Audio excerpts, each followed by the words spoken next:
আজি পবিত্ৰ ঈদ উল ফিতৰ আৰু এই ঈদৰ পবিত্ৰখনত মই দেখুৱাম এক ব্যতিক্ৰমী দৃশ্য। এই মুহূৰ্তত মই উপস্থিত আছোঁ কলিয়াবৰৰ ঐতিহ্যমণ্ডিত হাতীমূৰা দুৰ্গা মন্দিৰত আৰু দেখুৱাইছোঁ এই পবিত্ৰ ঈদৰ দিনা এক ব্যতিক্ৰমী দৃশ্য যে এই ঈদৰ পবিত্ৰ দিনটোতে নিজৰ দুই সন্তানক লগত লৈ এজন যুৱক কলিয়াবৰৰ এজন ব্যৱসায়ী তেওঁ এনেদৰে হাতীমূৰা মন্দিৰৰ আশে পাশে থকা আজি কপিকুলক আহাৰ যোগান ধৰিছে, বুট কল ব্ৰেড আদি যোগান ধৰিছে আৰু এই যুৱকজনৰ নাম হৈছে নজৰুল ইছলাম, জখলাবন্ধাৰ এজন ব্যৱসায়ী।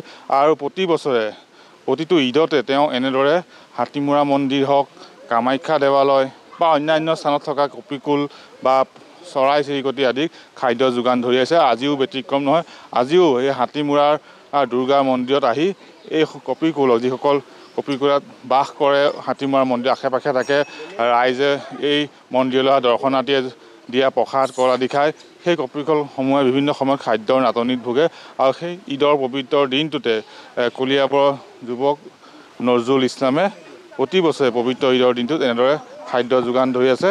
আৰু এই মুহূৰ্তত আমি দেখুৱাইছোঁ যে জাক বান্দৰ এই সময় এনেদৰে বুট কল ব্ৰেড আদি যি পাইছে সেয়া খাইছে, কিয়নো এই পবিত্ৰ ঈদৰ দিনটোতে যুৱকজনে এনেদৰে ব্যতিক্ৰমীভাৱে এই পদক্ষেপ লৈ আহিছে। প্ৰতি বছৰে পবিত্ৰ ঈদৰ দিনটোত বা প্ৰতিটো ঈদতে এনেদৰে খাদ্য যোগান মই দেখুৱাইছোঁ। এনেদৰে নজৰুল ইছলামে এনেদৰে কপিকুলক খাদ্য যোগান ধৰিছে আৰু বা ইয়াত বসবাস কৰা, ইয়াত আশ্ৰয় লোৱা কপিকুলে এনেদৰে নজৰুলৰ হাতৰ পৰাই কিন্তু এই বুট লৈ যায়, কোনো ধৰণৰ ক্ষতি নকৰে বা বুট আগবঢ়া বান্দৰে কিন্তু আক্ৰমণ কৰি নলয়।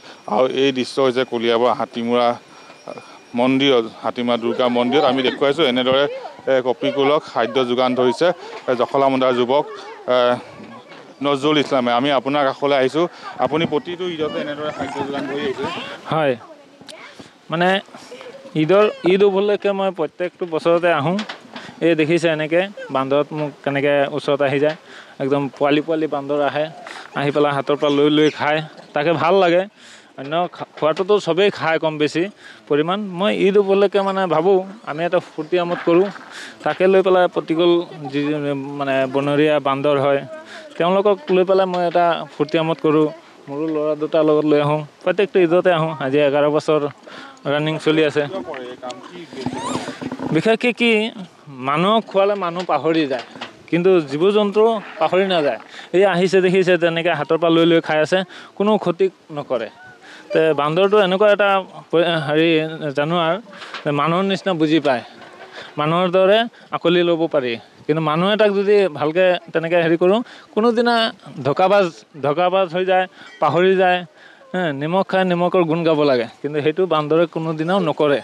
কিন্তু এটলিষ্ট জীৱ জন্তু কিন্তু মই ভাবোঁ মানুহৰ দৰে শ্ৰেষ্ঠ হয় বুলি ময়ো ভাবোঁ। সেইটোৱে, কাৰণ জীৱ জন্তুৰ লগত মিলি চলিব পৰাটো চবেই নোৱাৰে, কিন্তু মই ভাবোঁ যে এই ধৰণে যদি চলি যাওঁ, আজি মোৰ ঈদৰ আগদিনাৰ পৰা মোৰ ল'ৰা দুটাই কৈ থাকে যাব নেকি এই বান্দৰক খানা খুৱাবলৈ। মই যাম, নিশ্চয় যাম।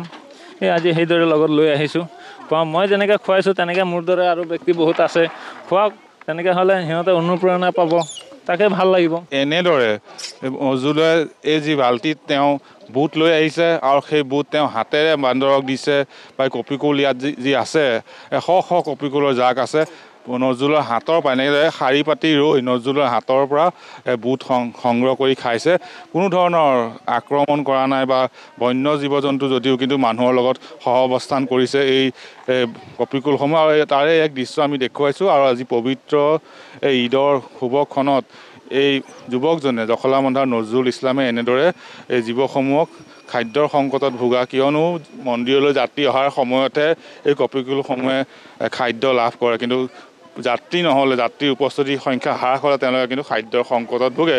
সেইসমূহ কপিকুল বা ইয়াত আশ্ৰয় লোৱা পাৰ চৰাই খাদ্য যোগানৰ উদ্দেশ্যে প্ৰতিটো ঈদতে কিন্তু নজৰুল আগবাঢ়ি আহে। এনেদৰে মঠ মন্দিৰসমূহত আশ্ৰয় লোৱা কপিকুল হওক বা পাৰ চৰাই হওক তেওঁলোকক খাদ্য যোগান ধৰি আছে। আজিও পবিত্ৰ ঈদৰ এই দিনটোত জখলাবন্ধাৰ ব্যৱসায়ী নজৰুল ইছলামে এনেদৰে হাতীমূৰাৰ যি দুৰ্গা মন্দিৰত উপস্থিত হৈ এনেদৰে জীৱ জন্তু খাদ্য যোগান ধৰিছে। আৰু পবিত্ৰ ঈদৰ দিনাই এক ব্যতিক্ৰমী দৃশ্য দেখা গ'ল কলিয়াবৰৰ এই হাতীমূৰাৰ দুৰ্গা মন্দিৰত।